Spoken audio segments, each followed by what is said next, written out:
hopping on ice. She can't take heartbreak twice when I'm bringing it heat, yeah. I wear my heart on my sleeve, yeah. Hoping you listen to me, yeah. She say her heart been on ice. She can't take heartbreak twice when I'm bringing it heat, yeah. Hey, love is patient, love is kind. What's good with the YouTube? You are now tuned in with Donny.P. Now tuned in with Donny.P TV. Donny.P the human water mock is trending topic. No 4th of July, but you know I'm popping. And I'm here to spark some shit up. Hey, we back at it, man. I've been disappeared for a little minute. You feel what I'm saying? Working on some music, get some things together in my life, my personal life. So sometimes you got to put social media to the side. And not necessarily say all social media, but at least certain times got to go into certain things, and I decided to put YouTube to the side. But without further ado, we still on it. Chapter 6, Imagination. Reading Think and Grow Rich by Napoleon Hill. Imagination, man. The imagination is literally the workshop wherein all plans are created by man. The impulse, the desire is given shape, form, and action through the age of the imaginative faculty of the mind. This was a pretty interesting chapter to me, you know what I'm saying? It was talking about imagination and how people just conjured up ideas and, you know, things manifested for them. And two forms of imagination is synthetic imagination, and it's one may arrange old concepts, ideas, or plans into new combinations. It works with the material of experience, education, and observation, where which one is fed. So I guess it's more so like it's used by inventors, with the exception of ideas drawn out of you know, just things to, how can I put it, like to solve problems, like put this and this together and kind of conjure it up. And then you got creative imagination, and it's the finite mind of man has a direct communication with infinite intelligence. It is the faculty through which hunches and inspirations are received. And it's more so like dreaming of houses and, you know, that on that type of end, you know what I'm saying? Conjuring up stuff that you just don't even really just think about. Like, people don't really just think about stuff like that all the time. You know, that's kind of more so imagination, creative imagination.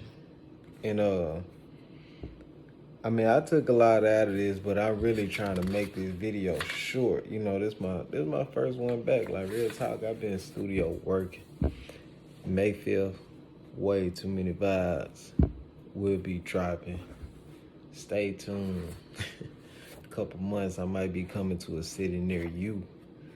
But it was saying to center your attention from the time being on the development of the synthetic imagination, because this is the faculty which you will use more often in the process of converting desire into money.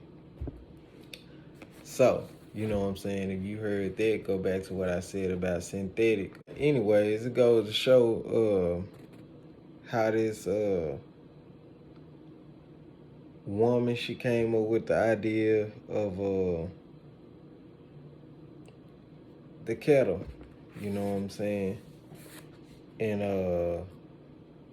the kettle ended up making her so much money, you know what I'm saying? This, and that. And he goes to talk on about how much it's used throughout the world. And it talks about Coca-Cola. And then it talk about this guy named Frank W. Gonzalez in for 2 years he pondered on the idea of what he would do if he had $1 million. But like his idea that sparked it was that he was going to college and stuff, and he seen a whole lot of things that he just felt like were just orthodox methods in education. He felt like he could better the system, but he knew it would take at least $1 million or more to, get to where he was trying to go or pursue what he was trying to do in that educational field. And he was a preacher. So he pondered on the idea for 2 years, and just so happened he woke up. He was like, man, by the end of this week, I get my $1 million. And you know what happened? The man got his $1 million.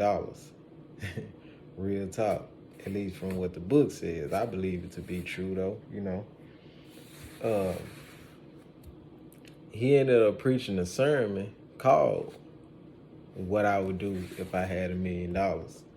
And just so happened, he preached that sermon and somebody on the third row came through and was convinced and influenced by his sermon, and boom, he got his $1 million. That was crazy. He was talking about